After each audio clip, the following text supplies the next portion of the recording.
یہ تاریخ تھی 13 اگست 1947۔ آج سے تقریباً 74 سال پہلے چاروں طرف گہما گہمی کا ماحول تھا۔ ایک طرف لوگوں کے اندر آزادی کو لے کر بے چینی بڑھتی جا رہی تھی، دوسری طرف برِ صغیر دو حصوں میں بٹنے والا تھا۔ رات کے قریباً 9 بج رہے تھے۔ بجلی کی گڑگڑاہٹ کے ساتھ زبردست بارش ہو رہی تھی۔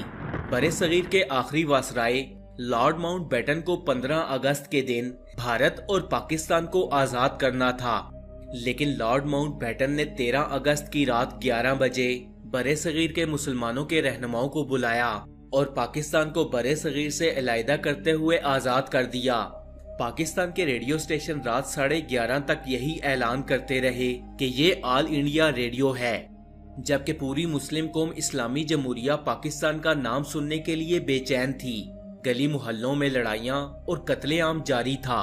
13 اگست 1947 کی رات ٹھیک 11:50 پر ریڈیو سے ایک آواز آتی ہے، السلام علیکم، یہ ریڈیو پاکستان ہے۔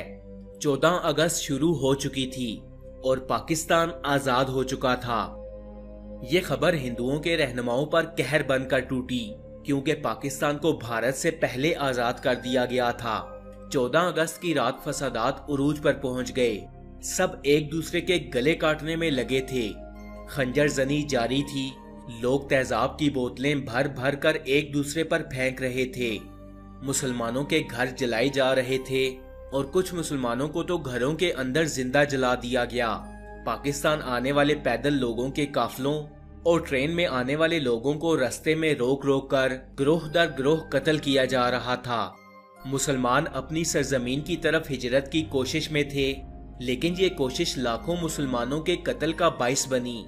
افراتفری اور بھیڑ میں نہ جانے کتنے لوگوں نے اپنے بچوں کو کھو دیا، کتنے لوگوں نے اپنے بوڑھے ماں باپ کو کھو دیا، نہ جانے کتنے بچوں کے سامنے ان کے ماں باپ کے گلوں کو کاٹ دیا گیا، حتیٰ کہ لاکھوں مسلمان اس ایک رات میں قتل کر دیے گئے۔ 14 اگست کی وہ ایک رات آزادی کے ان 74 سالوں پر بھاری ہے، جب مسلمان سوئے تو ایک غلام ملک میں تھے، لیکن اٹھے ایک آزاد ملک میں تھے، جب لاکھوں مسلمانوں نے اس ایک رات کے بدلے اپنی جانوں کے نذرانے پیش کیے، اور وہ ملک تھا اسلامی جمہوریہ پاکستان۔ 14 اگست کی صبح ریڈیو پاکستان پر پاکستان کی عبوری دھن پاکستان کی فضا میں لہرانے لگی۔ یہ دھن پاکستان کے عظیم نغمہ نواز خورشید انور نے بنائی تھی۔ پاکستان کی زمین پر پہلے سے رہنے والے لوگ ریڈیو کے گرد جمع تھے اور خوشی سے جھوم رہے تھے۔ وہیں دوسری طرف بھارت سے ہجرت کر کے آنے والے مسلمانوں کی ٹرینز لاہور کے ریلوے اسٹیشن پر جب آ کر رکتیں تو ٹرین کے ڈبے مسلمانوں کی لاشوں سے بھرے ہوئے ملتے، لیکن مسلمان اس کی خاطر اپنی قربانی ایسے دے رہے تھے جیسے عید کے موقع پر جانوروں کو قربان کیا جاتا ہے۔ 14 اگست کے دن ہر سرکاری عمارت پر پاکستان کا وہ جھنڈا دکھنے لگا جسے ہم برسوں سے دیکھنا چاہتے تھے۔ برِ صغیر کی تقسیم دنیا کی سب سے بڑی تقسیم تھی، اور بھارتی رہنما کسی صورت بھی پاکستان کو برِ صغیر سے الگ نہیں ہونے دینا چاہتے تھے۔ یہ چاہتے تھے کہ ہندوستان قائم رہے، یہاں ہندوؤں کی حکومت ہو اور یہاں کے کرتے دھرتے صرف ہندو ہوں۔ لیکن مسلمانوں کے رہنماؤں نے برٹش سرکار کو اتنا مجبور کر دیا تھا کہ ان کے پاس پاکستان کو آزاد کرنے کے سوا کوئی چارہ نہ بچا۔ حالانکہ برطانیہ ہندوستان کو آزاد کرنے کا پلان کئی سال پہلے بنا چکا تھا۔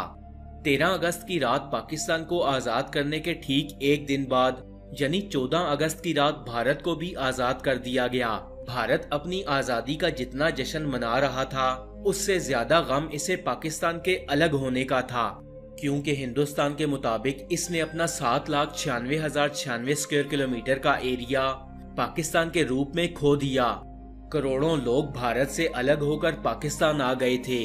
ہندوستان کی معیشت اب 2 حصوں میں بٹ چکی تھی، لیکن یہ ہندو لوگ یہ نہیں جانتے تھے کہ پاکستان مسلمانوں کا حق تھا، آزادی مسلمانوں کا حق تھی، جس کی خاطر لاکھوں مسلمانوں نے قربانیاں دیں، اور انہی قربانیوں کی بدولت آج مسلمان آزاد ہیں۔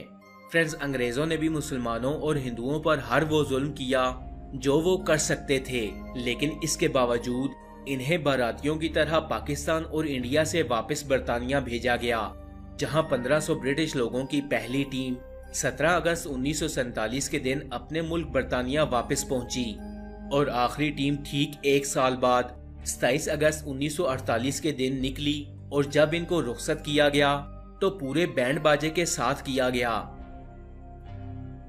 تو فرینڈز، یہ تھی ہماری آزادی کی پوری کہانی، وہ آزادی جس کی خاطر مسلمانوں نے اپنے مال اور گھروں کو چھوڑا، وہ آزادی جس کی خاطر ماؤں نے اپنے جوان بچوں، بہنوں نے اپنے بھائیوں، عورتوں نے اپنے شوہروں اور بچوں نے اپنے ماں باپ کو کھو دیا، جس آزاد ملک کی خاطر مسلم رہنما اپنی آخری سانس تک لڑتے رہے۔ کیا وہ ملک ہم بنا پائے ہیں؟